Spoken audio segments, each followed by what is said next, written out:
The Tall T is a film that I saw in its first release. I must have been about 11 years old or something. But we knew there was something special about the picture. It had a toughness, a flintiness, so to speak, and a spareness that made it unique, particularly with the relationships of the characters, and Randall Scott's character and his relationship with Richard Boone.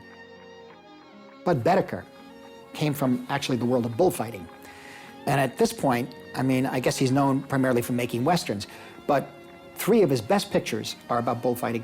The first one, The Bullfighter and the Lady, which was just restored into a longer version, which is a masterpiece, The Magnificent Matador, and Aruza.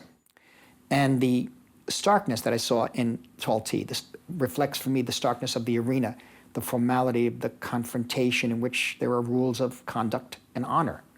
And this is a big part of the renowned series of Westerns he did with Randolph Scott. Now, of course, you know, Randolph Scott must have had an influence over these films, and so did Harry Joe Brown, the producer, and they had a very long, interesting career beginning in silence. And Burt Kennedy was the writer, terrific writer who wrote most of them. And in the case of The Tall T, you got to mention Elmore Leonard. It's based on his story, although I understand that he wasn't so fond of the movie. But obviously, the Western genre was changing with the times, and in the 40s, you started to see a shift to noirish elements, darker emotions, heroes that were more complicated.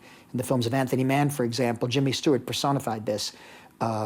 It's the series that he made with Jimmy Stewart, a wonderful actor-director team, but with much larger budgets, Winchester 73, The Naked Spur, and pictures like that.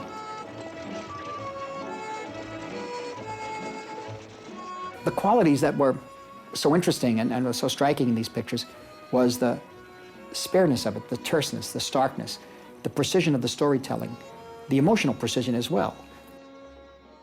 Austerity, the amazing frankness, and the wonderful relationships between the men, the strange camaraderie between, as I said, Randolph Scott and Richard Boone and The Tall T.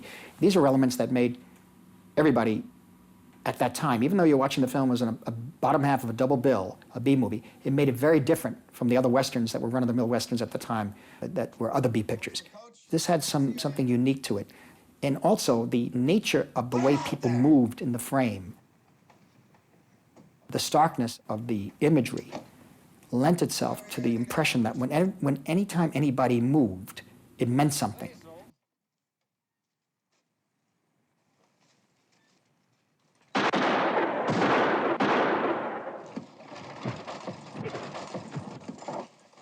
But I mean, even moved like the left hand to half a foot. And in a sense, I remember one person had mentioned to me that, well, yeah, it's a bullfight. So every movement means something, and it's all minimal. And I must say that younger people watching those films, when we saw them in the theater, even though we were used to, at times, lower budget B films, Westerns that had a certain sweep to them, that were more conventionally made, and or the great Westerns of the great epic Westerns like Shane and that sort of thing. Here we knew there was something different going on. We had to pay attention, and it wasn't even a matter of having to pay attention. We were made to pay attention by the nature of the tension in the frame. And that had to do with, I think, his understanding of what each movement means. You tie together Boetticher and Scott, there's no doubt. But it's not really, I don't think, a necessity that an actor has to work with a certain director and vice versa. I mean, some directors go through an entire career working with different actors every time, and others just develop close collaborations. I mean, obviously, there's a lot of advantages to working that way with a close collaborator. You develop themes and ideas over time. You explore emotions, emotional states or dilemmas, and really you, in a way, develop a common language. Scott and Boetticher seem to grow much more comfortable with each other on each new film. So there's a human interaction over time on all these movies taken together. You know? You can look at it, you can look at them that way as one long extended movie, the series of pictures they made at that time. And that doesn't mean it's the same picture. It means that it's variations thereof, of themes and ideas. One flows into the other, usually in my mind.